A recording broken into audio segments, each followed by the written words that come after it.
Acha, mashallah, you are in the field working there. You know better what tactics and what strategy you should evolve to bring them closer to the Jamaat, and what type of, you see,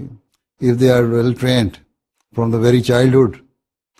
they know their responsibility when they are tifl, when they are in Ithalul Amdiya, and their parents are also active in the Jamaat, then definitely they will also be the very active member of the Waqf scheme.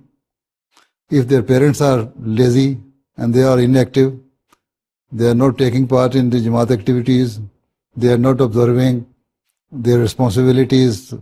like offering 5-time daily prayers and such type of things, then their children will also follow them. So you ask your Tarbiyat department to do the Tarbiyat of the parents so that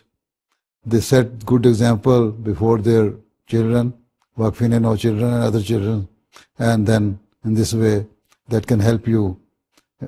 increase the number of the Waqf Nau who are active in your Jamaat activities.